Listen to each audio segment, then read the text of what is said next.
In this short video, I want to discuss about a question I came across in the textbook.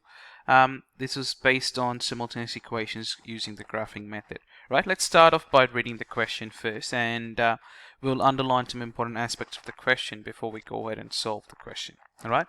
So the question says two straight lines intersect at a point. So obviously the two straight lines have a unique solution at 3 and minus 4.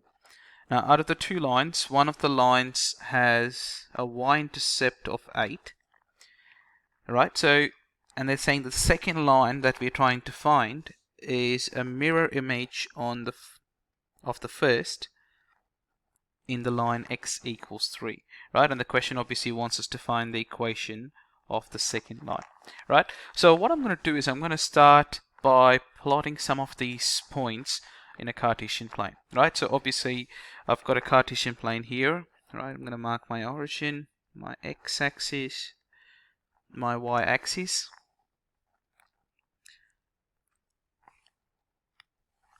Right, I'm going to plot some values on the x and y-axis.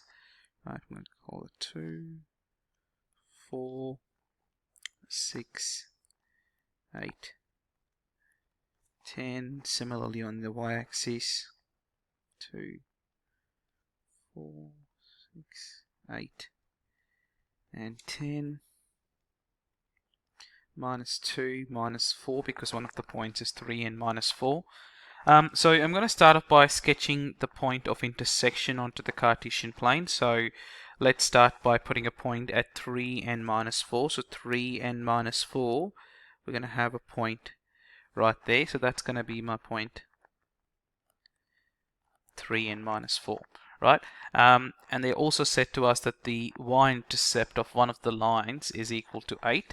So I'm going to mark a point at the y-intercept, which is the y-intercept for the first line, right? So obviously with just that information there, what I can basically do is I can join the 2 points and get the sketch of the very first line that we have. All right, so I'm just going to join that. Bear with me. All right.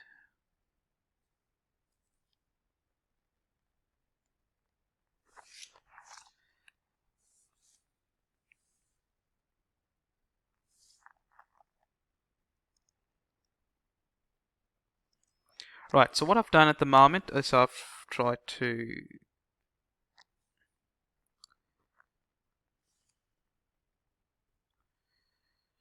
sketch the line, the first line, with the help of the first 2 points. Right, now the second part of the question is saying the second line is a mirror image of the first in the line x equals 3. Now x equals 3, as we all know, is a vertical line that is perpendicular to the x-axis. So let's go ahead and first draw that one first. Right, so I'm going to draw a vertical line at x equals 3. So obviously I'm just going to try and move it.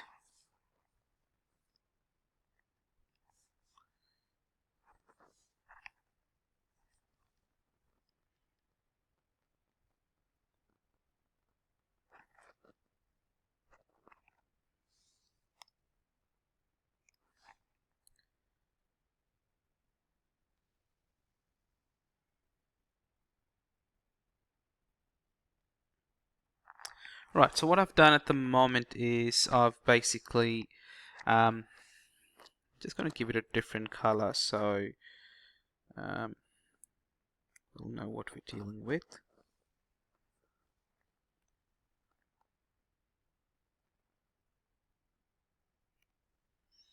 Right, so this line x equals 3 basically is going to be a mirror for our second line. So obviously I'm going to mark some points there. Obviously we already have one point which is common to both the lines, which is the point of intersection, right? So I need to find a second point. Now as I can see, the y-intercept is basically 3 units from the mirror on the left hand side.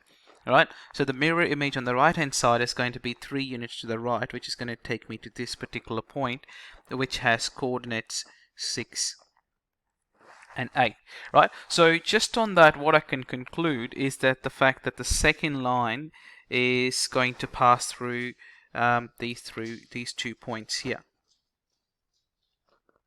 right? So that's how the second line is going to look like. Just going to try and do it as accurately as possible. Right, so what I've done is I've used x equals 3 as a mirror to locate a second point, which gives me 6 and 8. And then we have 3 and minus 4, which is the common point to both the lines. Right? Now that's not where the question ends. The question wants us to find the equation of the second line. So to find the equation of the second line, I've got 2 points to deal with. Right, the 2 points I have is 3 and minus 4.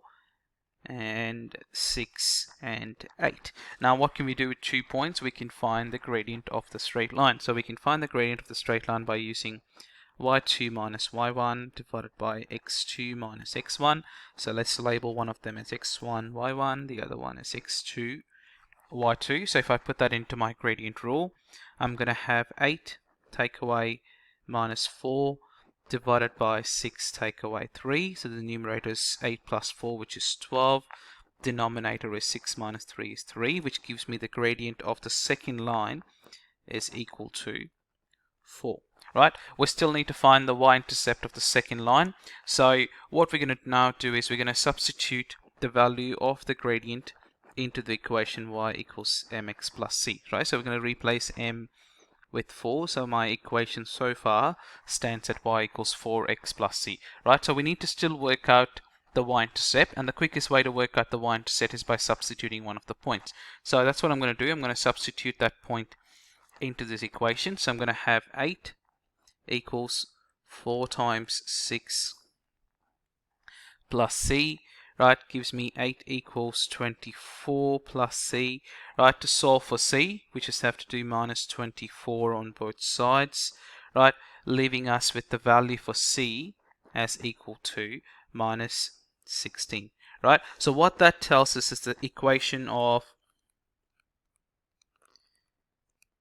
the second line